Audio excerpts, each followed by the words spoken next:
தேவ வார்த்தை ஐக்கியத்திற்கு நான் உங்களை வரவேற்கிறேன். நான் ஜெரல் சாண்டியாகோ. நீங்கள் கேட்டுக்கொண்டிருப்பது verse by verse Bible study. ஜெபிக்கலாம். பிதாவே, இயேசுவின் நாமத்தினால் வருகிறோம். தாப்பனே, உமக்கு ஸ்தோத்திரம். நீர் உன்னதர், சர்வ வல்லவர், எங்களை ஆசிர்வதிக்கிற தேவன், எங்களுக்கு நன்மை செய்கிற தேவன், எங்களுக்கு உதவி செய்கிற தேவன். பிதாவே, உம்முடைய விலையேறப்பட்ட அன்பிற்காய் ஸ்தோத்திரம். உம்முடைய மகாபிரிய கிருபைக்காய் ஸ்தோத்திரம். பிதாவே, நீர் எங்களோடு கூட பேச வேண்டுமா ஜெபிக்கிறோம். உம்முடைய வார்த்தைகளை எங்களுக்கு போதிக்க வேண்டுமா ஜெபிக்கிறோம். தாப்பனே, உம்முடைய ஞானம், புத்தி, அறிவு, வெளிச்சத்தை எங்களுக்கு கொடுக்க வேண்டுமா ஜெபிக்கிறோம். பிதாவே, இந்த காலத்திற்கு எங்களுக்கு தேவையான சரியான வார்த்தைகளை கொடுக்க வேண்டுமா ஜெபிக்கிறோம். எங்கள் வாழ்க்கைக்கு தேவையான பதில்களை வெளிப்படுத்த வேண்டுமா ஜெபிக்கிறோம். தாப்பனே, இயேசுவுக்குள் நாங்கள் பலப்பட, கட்டப்பட நீர் எங்களுக்கு உதவி செய்ய வேண்டுமா ஜெபிக்கிறோம். தாப்பனே, இயேசுவின் கிருபையிலும் விசுவாசத்திலும் அறிவிலும் நாங்கள் வளர நீங்கள் எங்களுக்கு கிருபை பாராட்ட வேண்டுமா ஜெபிக்கிறோம். பிதாவே, நீர் உம்முடைய பலத்த கரத்தை நீட்டி மக்களை குணமாக்க வேண்டுமா ஜெபிக்கிறேன். அவர்களுடைய தேவைகளை சந்திக்க வேண்டுமா ஜெபிக்கிறேன். தாப்பனே, உம்முடைய பலன் அவர்களுக்கு உண்டாகட்டும், ஆறுதல் உண்டாகட்டும், சமாதானம் உண்டாகட்டும். பிதாவே, நீங்கள் அப்படியே செய்கிறபடியால் ஸ்தோத்திரம். இயேசுவின் நாமத்தினால் பிதாவே, ஆமென். ஹல்லேலூயா. Hallelujah to Jesus. நம்முடைய கர்த்தர் நல்ல தேவன், நம்மை நினைக்கிற தேவன், நம்மை விரும்புகிற தேவன், நம்மீது அன்பாக இருக்கிற தேவன். கர்த்தர் ஆறுதலின் தேவன் என்று வேதம் போதிக்கிறது. ஹல்லேலூயா. கர்த்தர் எப்படிப்பட்டவராம்? ஆறுதலின் தேவன். ஒரு வசனம் வாசிக்கலாம். 2 கொரிந்தியர் 1 அதிகாரம். 2 கொரிந்தியர் 1 அதிகாரம். ஹல்லேலூயா. நமது கர்த்தராகிய இயேசு கிறிஸ்துவின் பிதாவாகிய தேவனும் இரக்கங்களின் பிதாவும், பாருங்கள், இரக்கங்கள் அப்படின்னு போட்டிருக்கு, இரக்கம் அப்படின்னு போடல, இரக்கங்கள் ப்ளூரல். இரக்கங்களின் பிதாவும் சகலவிதமான ஆறுதலின் தேவனுமாய் இருக்கிறவருக்கு ஸ்தோத்திரம். ரைட். அப்போ உங்களுக்கு ஆறுதல் தேவை, பலன் தேவை அப்படின்னா கர்த்தர்ட்ட தைரியமாக வரணும். ஏன்னா அதுதான் அவர் சுபாவம். அவர் ஆறுதலை கொடுக்கிற தேவனாக இருக்கிறார். மனம் சஞ்சலமாக இருக்குதா? ரைட். கஷ்டமாக இருக்குதா? யாரும் வேதனைப்படுத்தி இருக்கிறாங்களா? ரைட். சூழ்நிலைகள்னால சோர்ந்து போயிருக்கிறீங்களா? தைரியமாக கர்த்தர் இருந்து, கர்த்தாவே, நீர் ஆறுதலின் தேவனாக இருக்கிறீர், எனக்கு ஆறுதல் கொடும் அப்படின்னு கேட்டிங்கன்னா கட்டாயம் கொடுப்பார். ரைட். பலனே இல்லை, எந்திரிச்சு வேலையை பார்க்குறதுக்கு பலன் இல்லை, முன்னேறி போவதற்கான பலன் இல்லை அப்படின்னு யோசிச்சுட்டு இருக்கிறீங்களா? கேளுங்க கர்த்தர்ட்ட, கர்த்தாவே என்னை பலப்படுத்தும். என் ஜீவனின் பலன் நீர் தான். என்னை உருவாக்கின தேவன், என்னை தாங்குகிற தேவன். தாயின் கர்ப்பத்திலேருந்து என்னை தாங்கிட்டு வரீங்க. எனக்கு பலனை கொடுங்க, எனக்கு ஆறுதலை படுத்துங்க, எனக்கு ஆறுதலை கொடுங்க, எனக்கு ஆதரவு கொடுங்க அப்படின்னு கேளுங்க கர்த்தர்ட்ட. ஹல்லேலூயா. அவர் கொடுப்பார். எனக்கு மிகவும் பிடித்த ஒரு வசனம் இருக்குது. ஏசாயா தீர்க்கதரிசியின் புஸ்தகம் 41 அதிகாரம் 10 வசனம். பயப்படாதே, நான் உன்னோடு கூட இருக்கிறேன். திகையாதே, நான் உன் தேவன். நான் உன்னை பலப்படுத்துவேன், நான் சகாயம் செய்வேன், என் நீதியின் வழக்கரத்தினால் நான் தாங்குவேன். ஹல்லேலூயா. அந்த வசனத்தை எப்படியாவது ஏதாவது ஒரு விதத்தில் ஒவ்வொரு நாளும் ஜெபிச்சிருவேன், ஏதாவது ஒரு விதத்தில். ஏன்னா என் வாழ்க்கையில் எனக்கு ரொம்ப பிரயோஜனமாக இருந்த ஒரு வசனம், பிரயோஜனமாக இருக்கிற ஒரு வசனம். ஹல்லேலூயா. இதெல்லாம் கர்த்தர் இதெல்லாம் உங்களுக்கு உங்கள் வாழ்க்கையில் உண்மையாக மாறணும். ஏதோ ஒரு வசனமாக மட்டும் இல்லாமல் உங்கள் வாழ்க்கையில் செயல்படுகிற ஒரு சத்தியமாக அது மாற வேண்டும். அது எப்போ மாறும்னா, நீங்கள் சரி, கர்த்தரை குறித்து சொல்லப்பட்டிருக்கிற இந்த காரியம் உண்மையானது, எனக்கு அது பிரயோஜனமானது அப்படின்னு நம்பி அதை எடுத்து நீங்கள் அதன்படி ஜெபிக்கும்போது கர்த்தர் உங்கள் வாழ்க்கையில் அப்படியே அதை செய்வார். ஹல்லேலூயா. Hallelujah to Jesus. இந்த வார்த்தைகள்லாம் உங்களுடைய பிரயோஜனத்துக்காக கொடுக்கப்பட்டது. சும்மா இல்லை, எடுத்துக்கோங்க. உங்கள் அப்பா இப்போ உங்களுக்கு ஒரு 50,000 பேங்க்கில் போட்டிருக்கேன்ப்பா, எடுத்துக்க அப்படின்னா அப்படி சும்மா அப்படியே வச்சுருப்பீங்களா? ஏதாவது ஒரு காரணத்துக்கு எடுத்து பயன்படுத்துவீங்கள. பேங்க்கில் இருக்கிறதுனால அது உங்களுக்கு பிரயோஜனப்படாது. அது எப்போ பிரயோஜனப்படும்? ஏதாவது ஒரு விதத்தில் அதை எடுத்து அது உங்களுக்கென்று பயன்படுத்தும் போது தான் அதோடைய பலன் உங்களுக்கு உண்டாகும் இல்லையா? பேங்க்லேயே பணம் கிடந்துச்சுன்னா அதனால் உங்களுக்கு ஒரு பிரயோஜனமும் கிடையாது. அது இருக்கிறத எடுத்து பயன்படுத்தும் போது தான் பிரயோஜனம் இல்லை. ஹல்லேலூயா. அதே போல் தான் பைபிளில் அந்த வசனம் இருக்கிற வரைக்கும் உங்களுக்கு அது ஒன்றும் பெருசாக பிரயோஜனம் கிடையாது. கர்த்தர் அவர் பங்கு செஞ்சுட்டார், அவர் கொடுத்துட்டாரு. ஆனால் நீங்கள் அதை எடுத்து இது எனக்கு வேணும், என் வாழ்க்கையில் இது செயல்படணும் அப்படின்னு சொல்லி அதன் அடிப்படையில் தேவனை விசுவாசித்து அதன் அடிப்படையில் நீங்கள் ஜெபித்து அதை பெற்றுக்கொண்டும் போது தான் அது உங்கள் வாழ்க்கைக்கு பிரயோஜனம். ஹல்லேலூயா. இப்படி செஞ்சு பழகுனீங்கன்னா உங்களுடைய கிறிஸ்துவ வாழ்க்கை ஜீவனுள்ள கிறிஸ்துவ வாழ்க்கையாக இருக்கும், ஒரு வைப்ரண்ட் கிறிஸ்டியன் லைஃப். ஹல்லேலூயா. புரியுதா? சரி, இதெல்லாம் மனசில் வச்சுக்கோங்க. வாசிப்போம் கலாத்தியர்கள் நிருபம் 2ஆம் அதிகாரம் முதல் 5 வசனங்களை வாசிப்போம். 14 வருஷம் சென்ற பின்பு நான் தீத்துவை கூட்டிக் கொண்டு பர்னபாவுடனே கூட மறுபடியும் எருசலேமுக்கு போனேன். நான் தேவ அறிவிப்பினாலே போய் புறஜாதிகளிடத்தில் நான் பிரசங்கிக்கிற சுவிசேஷத்தை அவர்களுக்கு விவரித்து காண்பித்தேன். ஆயினும் நான் ஓடினதும் வீணாகாதபடிக்கு எண்ணிக்கையுள்ளவர்களுக்கே தனிமையாய் விவரித்து காண்பித்தேன். ஆனாலும் என்னோடனே கூட இருந்த தீத்து கிரேக்கனாய் இருந்தும் விருத்த சேதனம் பண்ணிக்கொள்ளும்படிக்கு கட்டாயம் பண்ணப்படவில்லை. கிறிஸ்து இயேசுவுக்குள் நமக்கு உண்டான சுயாதீனத்தை உளவு பார்த்து நம்மை நியாயப்பிரமாணத்திற்கு அடிமைகளாக்கும் பொருட்டாக பக்கவழியாய் நுழைந்த கள்ள சகோதரர் நிமித்தம் அப்படி ஆயிற்று. சுவிசேஷத்தின் சத்தியம் உங்களிடத்தில் நிலைத்திருக்கும்படி நாங்கள் ஒரு நாளிகையாகிலும் அவர்களுக்கு கீழ்ப்படிந்து இணங்கவில்லை. ஹல்லேலூயா. சரி, இந்த 5 வசனத்தை ஒரு 2-3 வாரமாக தியானித்து கொண்டு வருகிறோம் இல்லை? அதில் குறிப்பாக நம்ம இந்த நிருபத்தில் பழைய ஏற்பாடை குறித்து ஒரு சில காரியங்கள் பேசப்பட்டிருக்கிறது. அதை நம்ம சரியாக புரிஞ்சுக்கணும்னா பழைய ஏற்பாட்டை குறித்து இயேசு என்ன சொல்லியிருக்கிறார், பவுல் அப்போஸ்தலன் என்ன சொல்லியிருக்கிறார், ரைட், பேதுரு என்ன சொல்லியிருக்கிறார், இதெல்லாம் நம்மளுக்கு கொஞ்சம் விளங்கணும். ரைட், பழைய ஏற்பாடை கர்த்தர் எப்படி பார்க்குறார் அப்படின்றது நமக்கு கொஞ்சம் விளங்கணும். ஏன்னா நிறைய பேர் இந்த புதிய ஏற்பாட்டில் சொல்லப்பட்டிருக்கிற ஒரு ஸ்டேட்மெண்ட்ஸை முழுசாக புரிஞ்சுக்காமல் அதோடைய கான்டெக்ஸ்ட்டை முழுசாக விளங்கிக்காமல் எந்த விதத்தில் சொல்லப்பட்டிருக்குது, ஏன் அப்படி சொல்லப்பட்டிருக்குதுன்னே விளங்கிக்காமல் அதை அந்த வசனங்களை எடுத்து அப்படியே பழைய ஏற்பாட்டை ஏதோ ஒரு தேவையில்லாத ஒரு பொருளை போல் ஒதுக்கி வச்சுட்டாங்க. ரைட், பழைய ஏற்பாடு தேவையில்லை, பழைய ஏற்பாடு முக்கியம் இல்லை, அந்த அளவுக்கு அப்படி அதில் ஒன்றும் இல்லை. ரைட், அப்படிலாம் பேச ஆரம்பிச்சிட்டாங்க. ரைட், ஒவ்வொருத்தரும் ஒவ்வொரு அளவில் பேசுவாங்க. ஒரு சிலர் ரொம்ப கேவலமாக பேசுவாங்க, ஒரு சிலர் ஓரளவுக்கு. ஆனால் ஏதோ ஒரு விதத்தில் அதுக்குரிய அந்த முக்கியத்துவத்தையும் கனத்தையும் கொடுக்காமல் அதை ஒதுக்கி வைக்கிறது. இதை நீங்கள் இது நல்லதில்லை. ரைட், உங்கள் கிறிஸ்தவ வாழ்க்கைக்கு நல்லது கிடையாது, உங்கள் விசுவாசத்துக்கு நல்லது கிடையாது. ரைட், இதெல்லாம் அது ஏன் அப்படின்றதெல்லாம் பார்ப்போம், படிப்படியாக பார்க்கலாம்.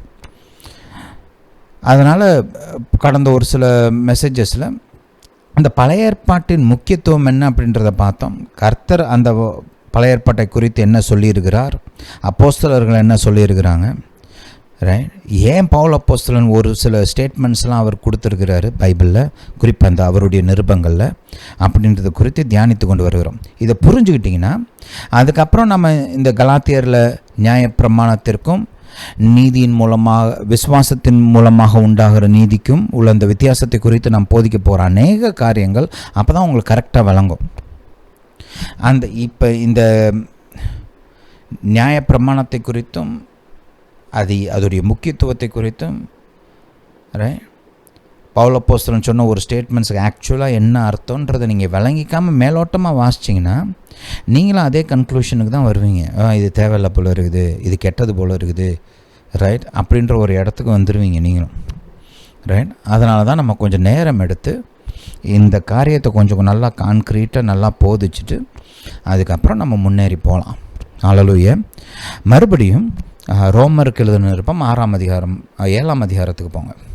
இங்கே பவுல் அப்போஸ்தலன் ஒரு சில ஸ்டேட்மெண்ட்லாம் கொடுக்குறாரு இல்லையா? நீங்கள் படித்து பார்த்தீங்கன்னா ஆக்சுவலாக நியாயப்பிரமாணத்திலிருந்து விடுவிக்கப்பட்டீர்கள் அப்படின்னு போட்டு சொல்கிறார். இந்த ஒரு 6-7 வசனத்தை படித்து பார்த்தீங்கன்னா அப்படி தான் சொல்கிறார். You have been delivered from the law அப்போ டெலிவர்ட் ஃப்ரம் சம்திங் அப்படின்னாலே நமக்கு மைண்டில் ஒரு அது வேறு நெகட்டிவாக ஒரு எண்ணம் உருவாகுது இல்லையா? ஏன்னா பொதுவாக நம்ம எதுலேருந்து விடுவிக்கப்படுகிறோம்னா ஒரு மோசமான காரியத்திலேருந்து, ரைட், இல்லை ஒரு ஆபத்தான காரியத்திலேருந்து தான் நம்ம விடுவிக்கப்படுறோம் இல்லை?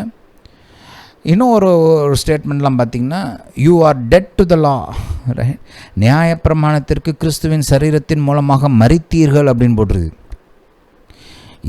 இதுக்கு முந்தின அதிகாரத்தில் போய் படித்து பார்த்திங்கன்னா, பாவத்திற்கு இயேசுவின் மூலமாக மரித்திருக்கிறோம்னு ஒரு ஸ்டேட்மெண்ட்லாம் இருக்குது இல்லையா? அப்போ நீங்கள் இது சைட் பை சைடு படிக்கும்போது என்ன ஒரு எண்ணம் உருவாகுது நமக்கு, இது மோசம், இது தேவையில்லை, இதில் இருந்து நம்ம விடுவிக்கப்பட்டிருக்கிறோம் அப்படின்ற ஒரு எண்ணம் வந்துடுது. குறிப்பாக யாருக்கு இது வரும்னா, அந்த பழைய ஏற்பாட்டுடைய ஒரு ஃபவுண்டேஷன் இல்லாதவர்களுக்கு, ரைட், பழைய ஏற்பாட்டுடைய ஒரு மகத்துவம் புரியாதவர்களுக்கு, இந்த வேதமே கொஞ்சம் நல்லா படித்து விளங்கிக்காமல் இருந்திருந்தோம்னா, கொஞ்சம் மேலோட்டமாக படிச்சிருந்தோம்னா அந்த கன்க்ளூஷன் வரும், ரைட். ஏன்னா இந்த ஸ்டேட்மெண்ட்லாம் அப்படி தானே இருக்குது, ரைட். அதனால தான் அடுத்து ஆனால் பார்த்தீங்கன்னா பவுல புஸ்தகத்தோட நிப்பாட்டியரில் இங்கே சொல்லிவிட்டு இப்படியே நிப்பாட்டி இருந்திருந்தாருன்னா ரொம்ப கஷ்டமாக இருந்திருக்கும் நம்மளுக்கு. ஆனால் அவர் பாருங்கள் அடுத்து கொஞ்சம் எக்ஸ்பிளைன் பண்ணுறாரு, ஏன் அவர் அப்படி சொல்கிறாருன்றதை அவரே எக்ஸ்பிளைன் பண்ணுறாரு. அதை கொஞ்சம் பார்ப்போம். 7ஆம் வசனத்திலேருந்து வாசிப்போம். ஆகையால் என்ன சொல்லுவோம், நியாயப்பிரமாணம் பாவமோ? அல்லவே. நியாயப்பிரமாணம் பாவம் கிடையாது, பாவத்தை தூண்டுறதும் கிடையாது, பாவத்துக்கு அது ஏதுவாக செயல்படுறதும் கிடையாது. அதை நல்லா புரிஞ்சுக்கணும். நியாயப்பிரமாணம் பாவத்தை ப்ரொமோட் பண்ணுறது கிடையாது, அது பாவமும் கிடையாது, ரைட். பாவத்தை நியாயப்பிரமாணம் தூண்டுகிறதும் கிடையாது, ரைட். இது நல்லா வழங்கிக்கணும். பாவம் இன்னதென்று நியாயப்பிரமாணத்தினால் நான் அறிந்தேனே அன்றி மற்றபடி அறியவில்லை. இன்ஃபேக்ட் நமக்கு நல்லது எது, கெட்டது எது, நீதி எது, அநீதி எது, நன்மை எது, தீமை எது, ஆசீர்வாதம் எது, சாபம் எது அப்படின்ற அந்த வெளிச்சத்தை கொடுக்கிறதே நியாயப்பிரமாணத்தின் புஸ்தகம்தான். இன்னைக்கு அநேக பேருக்கு எது நல்லது எது கெட்டதுனே தெரிய மாட்டேங்குது, ரைட். சாபமான காரியங்கள்லாம் என்னமோ மகா பெரிய என்ன சாதனை மாதிரிலாம் ஒரு சிலர் பேசிக்கிட்டு இருக்கிறாங்க. சாபத்துக்கு அடியில் இருக்கிற காரியங்களெல்லாம் எடுத்து ஆசீர்வாதம்னு பேசிக்கிட்டு இருக்கிறாங்க. ஏன் அப்படின்னா அந்த நியாயப்பிரமாணத்துடைய வெளிச்சம் இவங்களுக்கு இன்னும் உண்டாகலை. நியாயப்பிரமாணத்தின் போதனையை சரியாக விளங்கிக்காததுனால, ரைட், நீதியை அநீதின்னு சொல்கிறது, அநீதியை நீதின்னு சொல்கிறது, பாவத்தை நன்மைன்னு சொல்கிறது, ரைட், கசப்பை இனிப்புன்னு சொல்கிறது, சாபத்தை ஆசீர்வாதம் சொல்கிறது, ஆசீர்வாதத்தை சாபம்னு சொல்கிறது. புரியுதா? ஏன் அந்த பிரச்சனை? ஏன்னா நியாயப்பிரமாணத்துடைய போதனை, அதோடைய வெளிச்சம் அவர்களுக்கு உண்டாகவில்லை. இதே ரோமர்கள் நிருபத்தில் 2ஆம் அதிகாரம் யூதர்களுக்கு இருக்கிற ஒரு பெரிய அட்வான்டேஜை குறித்து பவுல் அப்போஸ்தலன் சொல்கிறார். இங்கே அவங்களுக்கு அவருடைய சுய முயற்சினால் அவங்க நீதிமான் ஆக முடியாது அப்படின்றது அதுதான் போதனை இங்கே, ரைட்.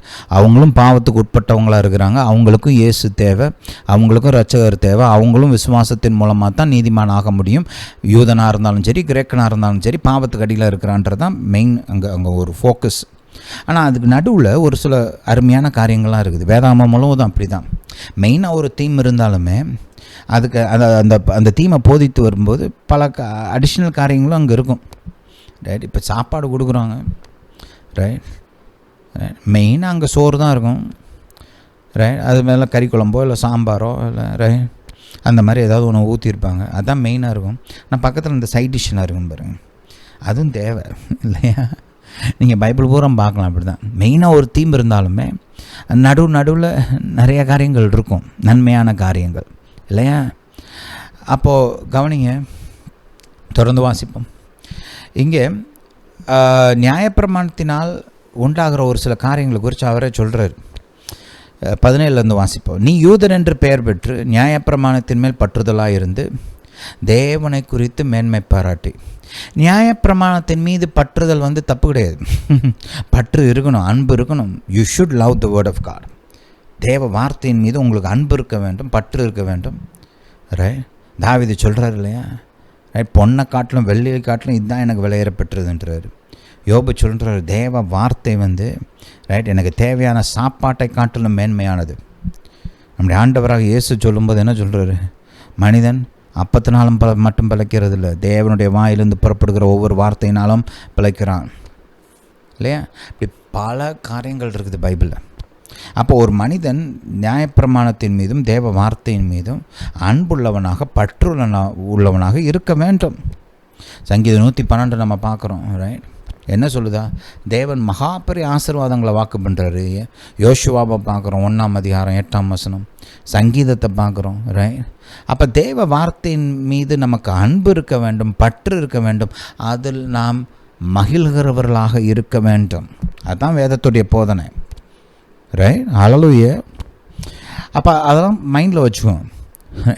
இப்போ 18ஆம் வசனத்தை கவனிப்போம். நியாயப்பிரமாணத்தினால் உபதேசிக்கப்பட்டவனாய், அந்த உபதேசம் வந்ததுனால என்ன ஆகுது, அவருடைய சித்தத்தை அறிந்து, அந்த நியாயப்பிரமாணத்தை அவங்க கவனித்து அவங்க வாசித்து அதை படிக்கும்போது என்ன உண்டாகுதுன்னா, தேவனுடைய சித்தத்தை குறித்த அறிவு உண்டாகுது. தேவன் என்ன செய்வார், அவருக்கு என்ன பிடிக்கும், அவர் எப்படிப்பட்டவர், அவருக்கு எது பிடிக்காது, எது அருவருப்பானது, எதை குறித்து அவர் பிரியப்படுகிறார், எதை குறித்து அவர் கோபப்படுகிறார், இதெல்லாம் நமக்கு போதிக்கப்படுகிறது இல்லையா? கர்த்தருடைய சுபாவங்கள், அவருடைய கரத்தின் கிரியைகள், அவருடைய மகிமை. ஏன் பழைய ஏற்பாட்டில் இருக்கிற ஒரு சில காரியங்கள் இன்றைக்கி நம்ம பயன்படுத்தாத காரியங்கள் கூட அநேக ஞானமான காரியங்களை நமக்கு போதிக்கிறது. இன்றைக்கி நம்ம பலி செலுத்துறது கிடையாது, ஆனால் அந்த பலிகள் நமக்கு இயேசுவை குறித்து போதிக்கிறது, மனிதனுடைய அந்த விழுந்த அந்த நிலைமையை போதிக்கிறது. ரைட்? பாவத்திலிருந்து வெளியில் வருவதற்கான விலைக்கிரியம் எவ்வளவு பெரிய விலைக்கிரியம் என்பதை நமக்கு போதிக்கிறது. அது செய்யப்படுகிற விதம், அதில் எத்தனையோ போதனை இருக்கிறது. ரைட்? தேவாலயம், அந்த தேவாலயத்தோட ஸ்ட்ரக்சர்லேருந்து ஒவ்வொரு காரியத்திலும் போதனை இருக்கிறது, ஞானம் இருக்கிறது. நீங்கள் நம்ம அந்த விதமாக தேவாலயத்தில் போய் வழிபடுறது இல்லை தான், ஆனால் அதுக்குள்ளே இருக்கிற போதனைகள், எவ்வளவு போதனைகள் இருக்குது தெரியுமா? எவ்வளவு ஞானமான காரியங்கள் வெளிப்படுத்தப்பட்டிருக்குது தெரியுமா? புரியுதா? தொடர்ந்து வாசிப்போம். நன்மை தீமை என்னதென்று வகையறுக்கிறாயே, எங்கேருந்து அந்த அறிவு வந்துச்சு? ஏன்னா கர்த்தர் சொல்லிக் கொடுக்குற, இது நன்மை தம்பி, இது தீமை, இது நல்லது, இது கெட்டது, இது ஜீவனை உண்டாக்கும், இது மரணத்தை உண்டாக்கும். கர்த்தருடைய வார்த்தை நமக்கு அதை போதிக்கிறது. புரியுதா? தொடர்ந்து வாசிப்போம். நீ உன்னை குருடருக்கு வழிகாட்டியாகவும், அந்தகாரத்தில் உள்ளவர்களுக்கு வெளிச்சமாகவும், பேதைகளுக்கு போதகனாகவும், குழந்தைகளுக்கு உபாத்தியாயனாகவும் யப்பா நியாயப்பிரமாணத்தின் அறிவையும் சத்தியத்தையும் காட்டிய சட்டமுடையவனாகவும் எண்ணுகிறாயே. இது உண்மைதான். ரைட்? ஏன்னா வார்த்தையை வாசிக்க அவங்களுக்கு வெளிச்சம் உண்டாகுது. உலகம் முழுவதும் அந்தகாரத்தில் இருக்கிறது இல்லையா? அப்போ தேவனை அறிந்த ஜனங்கள், தேவனுடைய வார்த்தையை அறிந்த ஜனங்கள் வெளிச்சமுடையவர்களாக இருந்தார்கள். அது உண்மைதான். அது ஒன்றும் இந்த தப்பு கிடையாது, அது ஒன்றும் இல்லைன்னுலாம் கிடையாது, அது உண்மை. உலகம் முழுவதும் அநேக தெய்வங்களை வழிபடுகிறவர்களாக இருந்தார்கள். ஒரு தேவன் இருக்கிறார், அவர் தான் வானத்தையும் பூமியும் சிருஷ்டித்தவர் என்ற அந்த வெளிச்சம் யார் மூலமாக வந்துச்சு? இன்னைக்கு it's a unique revelation brought by the Jews. எந்த தேசத்தினாலும் நீங்கள் எடுத்துக்கோங்க, வேற எந்த தேசத்திலும் அப்படி ஒரு போதனையே கிடையாது. புரியுதா? போய் சரித்திரத்தை படிச்சு பாருங்க. எந்த தேசத்தினாலும் எடுங்க, ஏன் நம்ம தேசத்தையும் எடுங்க. ஹல்லேலூயா. புரியுதா? அந்த வெளிச்சத்தை கொண்டு வந்தது யாரு? யூதர்கள். இன்னும் நிறையா இருக்குது. ஒரு தேசம் எப்படி ஆளப்பட வேண்டும், ஒரு கவர்மெண்ட்டோட ஸ்ட்ரக்சர் எப்படி இருக்கணும், ஒருத்தரோட ஒருத்தர் எப்படி சரியான விதத்தில் டீல் பண்ணணும், ஒரு மனுஷன் இன்னொரு மனுஷனை எப்படி நடத்தணும், இந்த வெளிச்சத்தெல்லாம் கர்த்தர் கொடுத்துருக்கிறாரு. புரியுதா? இன்றைக்கி அநேக முன்னேறின தேசங்கள், அதன் அடிப்படையில் உருவாக்கப்பட்டவைகள், அவங்களுடைய சட்டத்திட்டங்கள், அவங்களுடைய அரசாங்கம், ஏன் நம்ம அரசாங்கமே பல விதங்கள் அதனால் இன்ஃப்ளூயன்ஸ் பண்ணப்பட்டது தான். ஏன்னா நம்ம பிரிட்டிஷர்ஸோட அந்த டைப்பை தான் ஃபாலோ பண்ணியிருக்கிறோம். அவங்களுடைய பிரிட்டிஷ் காமன் லாவை தான் நம்மளும் எடுத்துருக்கிறோம். அந்த பிரிட்டிஷ் காமன் லா எப்படி வந்துச்சுன்னு போய் படித்து பாருங்க. ஆட்டோயே புரியுதா? அமெரிக்க தேசத்துடைய சட்ட பிரமாணங்கள்லாம் எப்படி வந்துச்சுன்னு போய் படித்து பாருங்க. பல ஏற்பாட்டுடைய முறைமையின்படி தான் எடுத்து அமைச்சிருக்கிறாங்க. புரியுதா? ஹல்லேலூயா, ஹல்லேலூயா டு ஜீசஸ். இன்றைக்கி உலக தேசங்கள் அநேக நல்லா செழிப்பாக வளர்ந்து வருகிற தேசங்களுடைய பிரமாணங்கள், சட்ட முறைமைகள், அவங்களுடைய அரசாங்கத்தோட ஸ்ட்ரக்சர், இதெல்லாம் போய் படித்து பார்த்திங்கன்னா எங்கேருந்து வந்துச்சுன்னு பார்த்தேன், பைபிள். ஹல்லேலூயா. அப்போது பழைய ஏற்பாடு இந்த வெளிச்சத்தை பூமிக்கு கொடுத்தது. யூதர்கள் தேவ வார்த்தையை கற்றுக்கொண்டு அதன் மூலமாக பல காரியங்களை உலகத்துக்கு போதிச்சிருக்கிறாங்க. இது மறுக்கப்பட முடியாத சத்தியம். புரியுதா? ஹல்லேலூயா. அப்போ அவங்கள்ட்ட இந்த இடத்துல அவங்களுக்கு என்ன பிரச்சனைனா, இதெல்லாம் இருந்தும் அதை கீழ்ப்படியாமல் வாயளவில் பேசிட்டு, ஆனால் அதுக்கு நேர்விரோதமாக பண்ணிகிட்டு இருந்தாங்க நிறைய பேர். நீங்கள் பார்க்குறோம், ஆண்டவராக இயேசுடைய காலத்தில் கூட கர்த்தர் என்ன சொல்கிறது, பரிசேயர் சொல்கிறத செய், வேதபாரகர் சொல்கிறத செய். ஏன்னா அவங்க மோசையோட அந்த சீட்டில் உட்காந்துருக்குறாங்க. ஆனால் அவன் செய்கிற மாதிரி நீ செய்யாதன்றார். ஏன்னா அவன் சொல்கிறது சரி, ஆனால் அவன் போதனையோடு நிப்பாடிக்கிட்டான், செய்கிறது கிடையாது, போதனையை வாழ்க்கையில் கடைப்பிடிக்கிறது கிடையாது. அதுதான் அவன்கிட்ட இருந்த பிரச்சனை. இங்கேயும் அதே பிரச்சனை தான். பழைய ஏற்பாட்டில் இருக்கிறத நல்லா பேசுகிறாங்க, சொல்லியும் கொடுக்குறாங்க, ஆனால் அவங்க வாழ்க்கையில் கடைப்பிடிக்கிறது இல்லை. அதைத்தான் அங்கே சொல்கிறார் அவர். நீ மற்றவனுக்கு போதிக்கிறியா, நீ செய்கிறியா அப்படின்னு கேட்குறாரு. ஹல்லேலூயா. ஆனால் அந்த பழைய ஏற்பாட்டில் இவ்வளவு நன்மை இருக்குது. அந்த ஞானம், அந்த வெளிச்சம், தேவனை குறித்த அறிவு, தேவ சித்தத்தை குறித்த வெளிப்பாடு, இப்படி எல்லாமே அதில் நமக்கு கொடுக்கப்பட்டிருக்கிறது. அதை மைண்டில் வச்சுக்கணும். சரி, மறுபடியும் போனால் ரோமர் 7 தொடர்ந்து வாசிப்போம். பாவமானது கற்பனையினாலே சமயம் பெற்று சகலவித இச்சைகளையும் எண்ணில் நடப்பித்தது. நம்ம ஆல்ரெடி பார்த்தோம் இல்லையா? பாவம் கற்பனை பாவத்தை உண்டாக்குறது கிடையாது. கற்பனை என்ன சொல்லி செய்யுது, எது சரி எது தப்புன்னு எனக்கு போதிக்கிறது, இதை செய்யி இதை செய்யாதன்னு கட்டளையும் பிரமாணத்தையும் எனக்கு கொடுத்துருக்கிறது இல்லையா? தேவ வார்த்தையில் அந்த காரியங்கள்லாம் நமக்கு கொடுக்கப்பட்டிருக்கிறது. இப்போ பாருங்கள், ஒரு கற்பனை இருக்கும்போது தான் அது மீறுவதற்கான வாய்ப்பு உண்டாகிறது. கற்பனையே இல்லை அப்படின்னா மீறுவதற்கான வாய்ப்பு கிடையாது அங்கே இல்லையா? கற்பனையை மீறுவது தான் பாவம். வேதம் நமக்கு போதிக்குது. நீங்கள் யோவான் 1 யோவான் 3ஆம் அதிகாரம் போங்க. 1 யோவான் 3ஆம் அதிகாரம் 4ஆம் வசனத்தை கவனிங்க. பாவம் செய்கிற எவனும் நியாயப்பிரமாணத்தை மீறுகிறான், நியாயப்பிரமாணத்தை மீறுகிறதே பாவம். ஹல்லேலூயா. அப்போ கவனிங்க, இங்கே நம்ம நியாயப்பிரமாணம் கொடுக்கப்படாமல் இருந்திருந்தா, மக்களுக்கு வெளிச்சம் கொடுக்கப்படாமல் இருந்திருந்தா, அவங்க அந்த வெளிச்சத்தை மீறுவதற்கான வாய்ப்பு இல்லாமல் இருந்திருக்கும் இல்லையா? இப்போ இன்றைக்கி நம்ம கவர்மெண்ட் ஒரு சட்டம் கொண்டு வராங்கன்னு வச்சுக்குவோம்.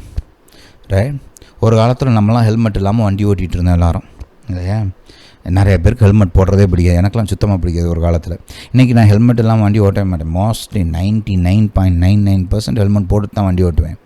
ஆனால் ஒரு காலத்தில் எனக்கு ஹெல்மெட் போடுறது சுத்தமாக பிடிக்காது. நான் ஹெல்மெட் போடுறதுக்கு பழகிறதுக்கு ரொம்ப டைம் ஆச்சு. நான் அப்போ பெங்களூரில் இருந்தேன், வேலை பார்த்துட்டு இருந்தேன். அப்போ அந்த ரூல்லாம் கொண்டு வர்றது இப்போ அப்போ ஒரு காலத்தில் அது போட்டாகணும் அப்படின்னு நம்ம கவர்மெண்ட் நம்மள்கிட்ட சொல்லலை. சொல்லாததுனால நாமும் போடலை.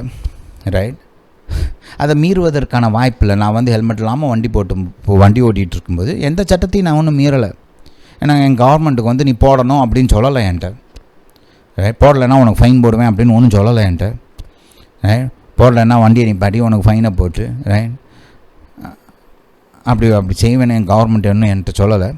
அதனால் அதை மீறதற்கான வாய்ப்பு எனக்கு இல்லை. நான் பேசாமல் போடாமல் தான் ஓட்டிகிட்டு இருந்தேன், ஒரு பிரச்சனையும் கிடையாது. ரைட். ஆனால் அதுக்கப்புறம் ஒரு ஸ்டேஜில் கவர்மெண்ட் அதை கோர்ட்டில் இருந்து சட்டம் போட்டாங்க. ரைட். தீர்ப்பு சொன்னாங்க. கவர்மெண்ட் இது போட்டாகணும்னு சொல்லிட்டாங்க. இப்போ அவங்க சொன்னதுனால மீறுவதற்கான வாய்ப்பு உண்டாகுது. ஒன்று, அவங்க சொன்னபடி நான் ஹெல்மெட்டை மாட்டிட்டு போகலாம், இல்லை ஹெல்மெட்டை மாட்டாமல் அப்படி ஃப்ரீயாகவே போகலாம். ரைட். ஹெல்மெட்டை மாட்டிட்டு போனேன்னா நான் சட்டத்துக்கு கீழ்ப்படுகிறேன், என்னை யாரும் கையை நிப்பாட்டி என்ன கையை காமிச்சு வண்டியை நிப்பாட்டி ரைட் ஃபைனை போட்டு ரைட் அதெல்லாம் செய்ய மாட்டாங்க. ரைட். நான் பேசாமல் ஹெல்மெட்டை மாட்டிட்டு போயிட்டே இருக்கலாம். ஆனால் இப்போ இன்னொரு வாய்ப்பு இருக்குது. சட்டம் வந்ததுனால ஹெல்மெட் போடாமல் போகலாம். அப்படி போடாமல் போகும்போது நான் என்ன பண்ணுறேன், சட்டத்தை மீறுறேன். சட்டத்தை மீறதுனால அதுக்கான தண்டனை உண்டாகுது. அல்லேலூயா. அந்த மாதிரி தான் ஒரு காலத்தில் நியாயப்பிரமாணத்தின் சட்டம் கொடுக்கப்படவில்லை. கொடுக்கப்படாதப்போ அதை யாரும் மீறாததுனால பாவம் அவங்க மேலே அது சுமத்தப்படலை. இப்போ பிரமாணம் வந்துருச்சு. பிரமாணம் வந்துட்டதுனால அதை மீறதற்கான வாய்ப்பு உண்டாகுது. பிரமாணம் பாவம் கிடையாது. பிரமாணம் பாவத்தை ப்ரொமோட் பண்ணவும் கிடையாது. பிரமாணம் வந்துட்டதுனால மீறதற்கான வாய்ப்பு உண்டாகுது, சமயம் உண்டாகுது, ஆப்பர்ச்சுனிட்டி உண்டாகுது. புரியுதா? ஹல்லேலூயா. ரைட். அப்போ நம்ம இந்த வசனத்தை படிக்கும்போது நியாயப்பிரமாணம் பாவத்தை உண்டாக்குதுன்னு சொல்லக்கூடாது. ரைட். நியாயப்பிரமாணம் கொடுக்கப்பட்டதுனால வாய்ப்பு இருக்குது. இப்போ கீழ்ப்படிதலுக்கான வாய்ப்பும் இருக்குது, மீறுவதற்கான வாய்ப்பும் இருக்குது. கீழ்ப்படியும் போது அதன் மூலமாக ஜீவன் உண்டாகிறது, நன்மை உண்டாகிறது, ஆசீர்வாதம் உண்டாகிறது, சமாதானம் உண்டாகிறது. இப்படி பல நன்மைகள் இருக்குது கீழ்ப்படிதலுக்கு. ஆனால் அதே நேரத்தில் மனிதன் சுயாதீனம் உள்ள மனிதன் இல்லையா, அவனுக்கு தெரிந்து கொள்ளக்கூடிய கெப்பாசிட்டியை கர்த்தர் கொடுத்துருக்கிறாரு. இப்போ அவனுக்கு பாவம் செய்வதற்கான வாய்ப்பும் இருக்கிறது. இப்போ கர்த்தர் ஏதேன் தோட்டத்தில் அந்த மரத்தை வைக்காமல் இருந்திருந்தா இதை நீ சாப்பிடக்கூடாது அப்படின்னு சொல்லாமல் இருந்திருந்தாருன்னா இப்போ அவனுக்கு அதை மீறுவதற்கான வாய்ப்பு கிடையாது. என்னத்தை மீறுறது? அதான் ஒன்றுமே சொல்லலையே. ஏதாவது சொன்னால் தானே மீறுறதுக்கு வாய்ப்பு இருக்கும். ரைட். இப்போ கர்த்தர் மரத்தையும் வச்சுட்டாரு, அதை தொடாதன்னு சொல்லியிருக்கிறார். அப்போ சொன்னதுனால இப்போ நான் அவர் சொன்ன அந்த கட்டளைக்கு கீழ்ப்படிந்து தொடர்ந்து ஜீவனிலும் ஆசீர்வாதத்திலும் நன்மையிலும் வாழக்கூடிய வாய்ப்பு எனக்கு இருக்குது. ஆனால் மீறும்போது பாவத்திற்கான வாய்ப்பு இருக்கிறது இல்லையா? அதுதான் போதிக்கப்படுகிறது. ஹல்லேலூயா. சரி, மறுபடியும் அந்த ரோமரில் தொடர்ந்து வாசிப்போம். ரோமர் 7:8. பாவமானது கற்பனையினாலே சமயம் பெற்று சகலவித இச்சைகளையும் என்னில் நடப்பித்தது. இப்போ நம்ம பார்க்குறோம், சின்ன வயசுலேயே பார்க்குறோம், பிள்ளைகள்கிட்ட தொடாத அப்படின்னா அதை தொடணும்னு தோணும். எங்கள் வீட்டில் ஒரு சில இந்த பத்திரிக்கையோட இந்த சேர்த்து நிறைய இந்த மேகசின்ஸ்லாம் அனுப்புவாங்க முந்திலாம் இல்லையா, இப்போ எப்படின்னு தெரியல. அதான் அப்போ அந்த நியூஸ் பேப்பரோடு சேர்த்து எங்கள் வீட்டில் இந்த மேகசினை நீ படிக்கவே கூடாது அப்படின்னு ஒரு தடவை சொன்னாங்க எங்கள் அம்மா அப்பாவும். அவங்க படிக்காதுன்னு சொன்னதுக்கப்புறம் தான் ரைட் அதை படிக்கணும்னு தோணும். அவங்க போய் நல்லா அம்மா அப்பா அது தூங்கினதுக்கப்புறம் தேடி போவேன். அந்த மேகசின் அங்கே தனியாக ஒரு இடத்துல வச்சுருப்பாங்க வீட்டில். அப்போ தேடி போய் அப்போ தான் அதை எடுத்து படிக்கிறது. எதுக்கு இவங்க இதை படிக்காதுன்றாங்க, இதில் என்ன இருக்குது ரைட். செய்யாத அப்படின்னு சொல்லும்போது தான் உள்ள செய்யணும்னே தோணுது இல்லை சில சமயம் நம்மளுக்கு. ஏன்னா நம்மளுக்குள்ள ஒரு முரட்டாட்ட சுபாவம் இருக்கிறது மனுஷனுடைய வீழ்ச்சியின் மூலமாக. ரைட். அந்த முரட்டாட்ட சுபாவம், அந்த பிசாசின் அந்த சுபாவம், அந்த பாவத்தின் சுபாவம் நம்மளுக்குள்ளே வந்துருச்சு ஆதாமுடைய வீழ்ச்சியின் மூலமாக. இப்போ கட்டளைன்னு ஒன்று இருக்கும்போது அதை மீறணும்னு தோணுது, மீறதுக்கான ஆசை கூட உண்டாகுது இல்லையா? ரைட். சகலவித இச்சைகளும் என்னில் நடப்பித்து நியாயப்பிரமாணம் இல்லாவிட்டால் பாவம் செத்ததாக இருக்குமே. என்ன சொல்கிறாரு? நியாயப்பிரமாணம் இருந்தால் தான் பாவம் செய்வதற்கான வாய்ப்பு உண்டாகுது. சட்டம்னு ஒன்று இருந்தால் தான் அதை மீறுவதற்கான வாய்ப்பு இருக்குது. சட்டமே இல்லைன்னா என்னத்தை மீறதுக்கு தான் வாய்ப்பு இல்லையே. ரைட். அப்போ சட்டம்னு ஒன்று இல்லாமல், இல்லை நியாயப்பிரமாணம்னு ஒன்று இல்லாமல் இருந்தால் பாவம் செத்ததாக தான் இருக்கும். ஏன்னா அது செய்வதற்கான வாய்ப்பே கிடையாது. செய்வதற்கான வாய்ப்பே இல்லைன்னா அது செத்ததாக இருக்குது. அது எப்போ உயிர் வருதுன்னா, ஒரு காரியத்தை செய்யக்கூடாது அப்படின்னு கர்த்தர் பிரமாணம் கொடுக்கும்போது தான் பாவத்துக்கு உயிர் வருது. ரைட். அந்த உள்ளே இருக்கிற அந்த முரட்டாட்டமான அந்த சுபாவத்துக்கு அப்போ தான் ஆஹா மீறுறதுக்கு ஒரு வாய்ப்பு உண்டாயிருச்சு அப்படின்னு அப்போ தான் அது எந்திரிச்சு நிற்கிது. அப்போ தான் அதுக்கு ஒரு உயிர் வருது. புரியுது? அதுதான் அவர் சொல்கிறார் 9ஆம் வசனத்தில், முன்னே நியாயப்பிரமாணம் இல்லாதவனாக இருந்தபோது நான் ஜீவனுள்ளவனாக இருந்தேன். கட்டளையே கொடுக்கலன்றப்ப மீறதற்கான வாய்ப்பே இல்லை, நான் ஜாலியாக இருந்தேன், ஜீவன் உள்ளவனாக இருந்தேன். அப்புறம் கட்டளையை கொண்டு வந்து கொடுத்துட்டார். கட்டளை கொடுத்ததுக்கப்புறம் உள்ளே இருக்கிற அந்த முரட்டு சுபாவம், அந்த பாவ சுபாவம், முரட்டாட்டமான அந்த சுபாவம் ரைட் இப்போ எந்திரிச்சு நிற்கிது. ஆமாம், கர்த்தர் சொல்லியிருக்கேன், ஆனால் நான் அதை மீற போகிறேன். அதனால தான் வேதம் சொல்லுது, கற்பனை வந்தபோது பாவம் உயிர் கொண்டது, நான் மரித்தவனானேன். முரட்டாட்டம் பண்ணேன் கற்பனைக்கு விரோதமாக. ரைட். அப்போ அந்த முரட்டாட்டத்தின் மூலமாக பாவத்தை செஞ்சேன், பாவத்தின் மூலமாக மரித்தேன். ரைட். நியாயப்பிரமாணம் மரணத்தை உருவாக்கலை, எனக்குள்ளே இருந்த அந்த பாவ சுபாவம் நியாயப்பிரமாணத்தை மீறும்படி என்னை நடத்தினது. நான் அதன் மூலமாக மரித்தேன். மரணம் பாவத்தின் விளைவு, நியாயப்பிரமாணத்தின் விளைவு கிடையாது. நியாயப்பிரமாணம் ஜீவனை உண்டாக்கும். ரைட். அடுத்து அதுதான் சொல்கிறார் 10ஆம் வசனம், இப்படி இருக்க ஜீவனுக்கு ஏதுவான கற்பனையே எனக்கு மரணத்துக்கு ஏதுவாக இருக்க கண்டேன். ரைட். கற்பனை கொடுக்கப்பட்டது ஜீவன் உண்டாக்க. ரைட். ஆதியிலிருந்து மனுஷன் தேவ வார்த்தையின்படி நடந்திருந்தானா அவனுக்கு ஜீவன் உண்டாகும், ஆசீர்வாதம் உண்டாகும், நன்மை உண்டாகும், ரைட், நிறைவு உண்டாகும், செழிப்பு உண்டாகும், ஞானம் உண்டாகும், விவேகம் உண்டாகும், சகலவித நன்மைகளும் உண்டாகும். கற்பனை தேவ ஜீவனை உங்கள் வாழ்வுக்கு கொண்டு வரும். ஆனால் அந்த கற்பனையை மீறும்போது மீறும்போது பாவம் உண்டாகிறது, பாவம் செய்யும்போது மரணம் உண்டாகுது. அதனால தான் அவர் சொல்கிறார், கற்பனை மரணத்துக்கு ஏதுவாக இருக்க கண்டேன். ஏன்னா எனக்குள்ள ஒரு பாவ சுபாவம் இருக்கிறது, எனக்குள் பாவம் கிரியை செய்து கொண்டு இருக்கிறது, எனக்குள்ள பலவீனம் இருக்கிறது, என்னால் அதை செய்ய முடியலை, செய்ய முடியாமல் போனதுனால மரணம் உண்டாகுது. அதான் அவர் சொல்கிறார். ரைட். மறுபடியும் அதே வார்த்தையை பயன்படுத்துகிறாரு பாருங்க, பாவமானது கற்பனையினாலே சமயம் பெற்று என்னை வஞ்சித்து அதனால் என்னை கொன்றது. கற்பனை வர்ற வரைக்கும் பிசாசால் ஒன்றும் செய்ய முடியல. ஏன்னா கற்பனை இல்லாதப்ப எப்படி பாவம் செய்ய தூண்ட முடியும்? அவனை கற்பனை கொடுக்கப்பட்டதுக்கப்புறம் ரைட் வர்றான், இதை மீற செய்தோம்னா பாவம் உண்டாகும், பாவத்தினால மரணம் உண்டாகும்னு சோதனை கொண்டு வரான். அதை எதிர்த்து நிற்கிறதுக்கான காரியங்களை உருவாக்குறான் இல்லையா? ஹல்லேலூயா. ஆகையால் இதெல்லாம் சொல்லிட்டு தான் சொல்கிறார், நியாயப்பிரமாணம் பரிசுத்தமுள்ளது தான், அது பரிசுத்தமானது, தேவனுடைய வெளிச்சமாக இருக்கிறது, தேவனிடத்தில் ஞானமாக இருக்கிறது, கற்பனையும் பரிசுத்தமாயும் நீதியுமாய் நன்மையுமாய் இருக்கிறது. ஹல்லேலூயா. என்னது? பரிசுத்தமானதும் நீதியானதும் நன்மையுமாய் இருக்கிறது. இப்படி இருக்க நன்மையானது எனக்கு மரணமாயிற்றோ? அப்படி அல்ல.